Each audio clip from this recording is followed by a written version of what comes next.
Hey everyone, welcome to the week 6 edition of the COMM 2095. We have been talking all this week about nonverbal communication and how we react to nonverbal or how we understand it.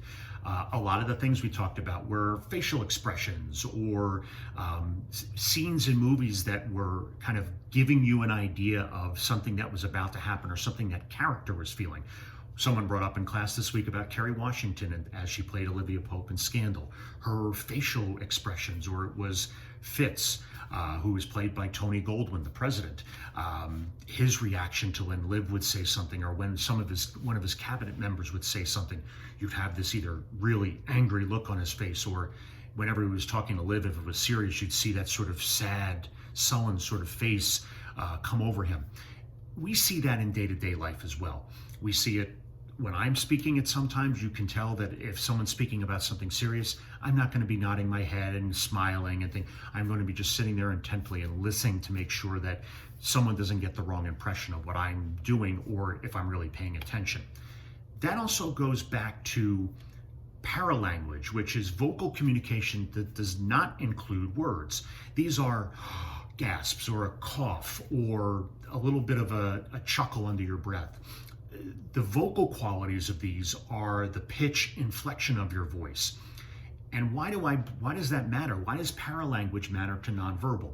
Because that can imply that you may not be telling the truth. If I'm talking about something, saying, I swear, I read everything off the internet last night. I read the book, I read the lecture notes, I looked at the video and it wasn't there. I was looking at, does it sound like I'm either A, not telling the whole truth, or B, I'm really agitated because I feel like someone's not believing me, or I'm agitated because I couldn't find what I needed? That's paralanguage.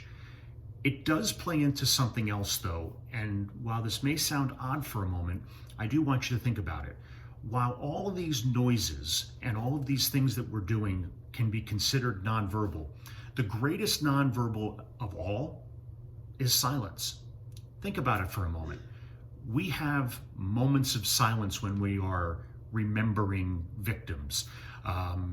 Just last week, we marked, unfortunately, the 500,000th American that has died, or the 500,000 Americans that have died due to the coronavirus. There is a somber moment of silence at the White House in marking this sad occasion. There wasn't a lot of noise. The president and the first lady stood at the White House and bowed their heads, and we marked that unfortunate milestone.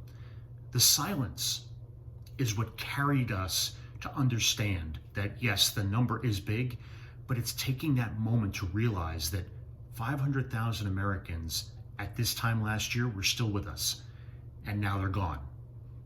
And you think about that, and you can't say anything. Someone will try to talk about it, but you can't put into context what it means when someone necessarily leaves and that has died because of due to the pandemic.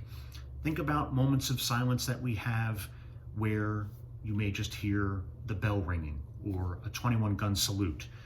Those sort of things, there is silence, but it's not what is being said, it is what's being done. And in a lot of ways, sometimes when you're speaking, silence is the best answer you can give to someone. And I mean that in a good way, because when we are talking sometimes and we speak and we're looking for answers, if you don't have an answer, sometimes it's just kind of staying there and listening to what people are saying. Silence in many ways can be good and bad. From this perspective though, when we are listening, if we don't get an answer from someone, that means they're either not present, not willing to give an answer, or don't have an answer. And if you are speaking in a positive way, sometimes the silence that a religious leader will give, and you don't hear anything after he's done, sometimes that's the best answer he could get from a parish or a congregation. Think about that for a moment. Think about the silent moments that you have in your life right now. Is that the best answer that you get? Because you don't have to worry about anything else.